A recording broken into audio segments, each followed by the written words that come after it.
Alright guys, I decided to do a really cool video on stuff like facts that you didn't know about the Bible, or stuff that you usually get wrong, or things that you just need to look more into, because I think this is pretty awesome and is going to blow some of your mind, so go ahead and watch it.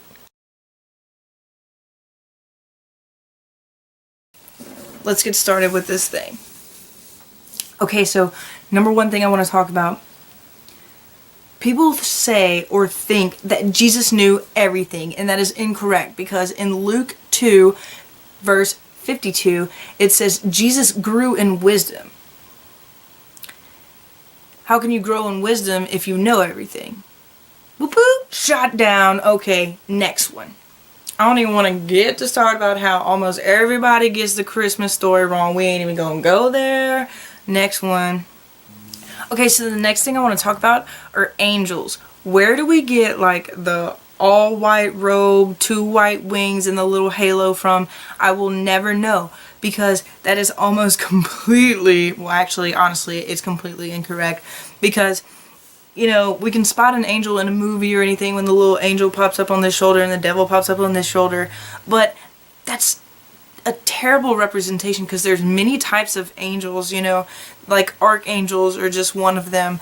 And you know, let me show you a picture of a seraph, because it is crazy, and I would not want to be around one of these angels. Like, it scares me, because we think, you know, angels as these beautiful creatures, and really they can be cray cray. Like, let me show you something. It says, this is a seraph trying with all its might not to burn you alive. And this is what it looks like. Yo, that's a scary angel. Like, are you serious?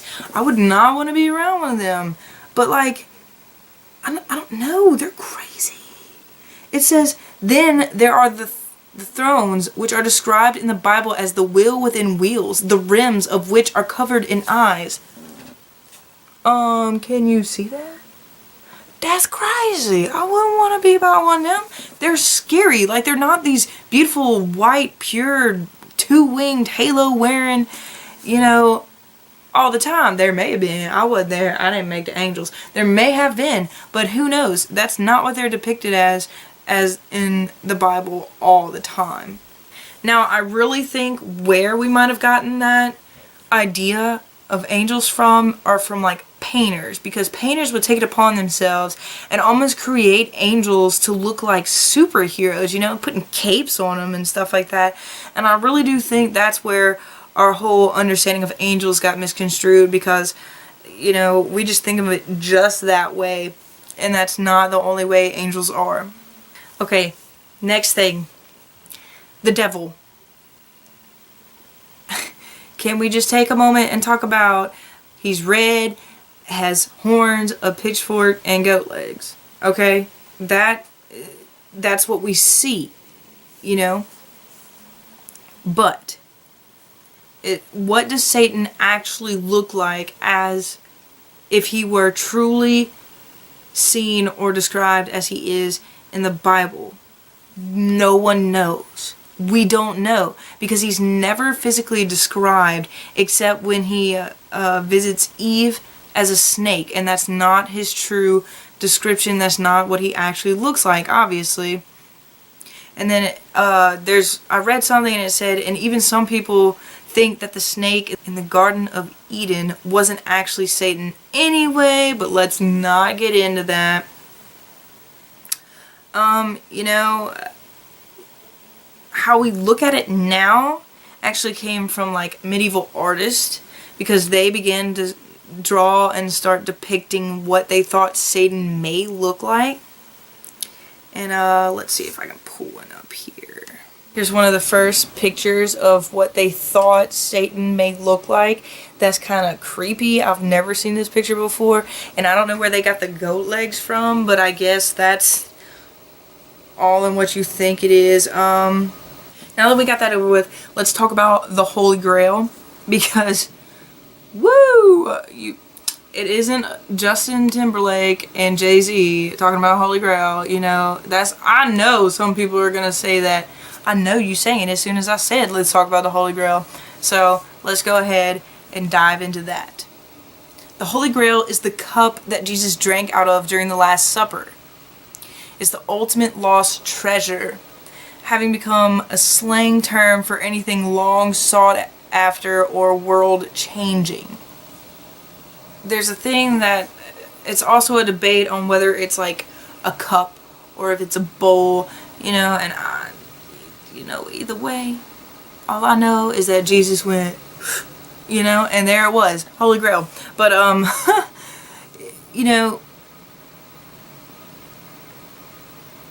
some people try and tell it as if it's like a magical cup, and they look for a story of magic in the Bible, and I'm kind of like, what, but it's just, the Bible mentions Jesus using the cup, but the cup itself, it wasn't treated any more importantly in that whole scene of the Last Supper. It's just the fact that Jesus took a sip from it. Because, if you want to get that into it, well then the table they were sitting at was a holy table. If you want to get into that, the chair that Jesus sat at is a holy chair. You got to think of it that way. It wasn't some magical, different universe cup. They just called it the Holy Grail because Jesus drank from it. Everybody knows that scene and the picture that looks like that, so I don't have to. Okay, so next I want to talk about the Antichrist. He's only mentioned 4 times in the Bible, and every time it's the same way. It's many deceivers who do not acknowledge Jesus Christ as coming in the flesh have gone out into the world. Any such person is the deceiver and the Antichrist. 2 John 1:7. So basically, yeah, the Antichrist is anyone who doesn't believe in Christ. Okay, so really, like, where the Antichrist came from was the book of Revelation, and, where we start to see people like, the false prophet, and, things like that, and, when they talk about beasts, and, or like the beast from Revelation 13, and things like that, it is, which is described as coming out of the sea with 10 horns, 7 heads, 10 crowns, and other body parts that do not even resemble human body at all. So here's like a depiction of that, because this is the beast that is associated with the number 666. There you go. All that's described in this one picture, like that's cray-cray looking, and but that's just another picture, another portrayal. It's the multi-headed monster. And then let's talk about hell for a minute. I want to talk about hell, and it says it's a place of eternal torment. You have unrelenting suffering for sinners and heretics and non-believers and stuff like that. And it's a land of fire and brimstone arranged into 9 circles filled with imps and demons who deal out cruelly ironic punishments for all eternity. Ruling over all of it is Satan, who probably sits on a throne made of skulls or something, but I don't know.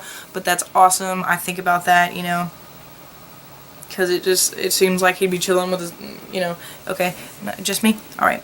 But, the only thing about that is, of everything we think is there, the only thing you'll find in the Bible is the fact that hell sucks and there's a lot of fire. That's basically it. Because from I think it's Matthew 13, 40 something. Matthew 13, 40 something that says, and shall cast them into a furnace of fire. There shall be wailing and gnashing of teeth. I think that's the most specific thing about hell that we have from the Bible. So a lot of suffering, there's a lot of fire, and you're going to have consequences, basically. But I think what we get from hell is also, again, depicted from artists who have a really contorted and incredible and ingenious mind that, we believe them. We believe how they depict hell. And let me see if I can find one. Maybe not. But if you want a good depiction, you can look at John Milton's Paradise Lost, and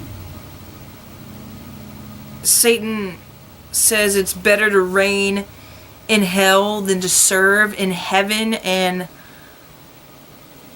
that's crazy, because if you think about it, then if he said that, now again, that's in a book, but think about it, if he said that, well, in 2 Peter 2:4 it says God didn't spare the angels when they sinned, you know, but sent them to hell, pulling them into chains of darkness to be held for judgment. And that's what happened with Satan, Lucifer, you know, all of these things, you know, that's how Satan became to be. He was an angel.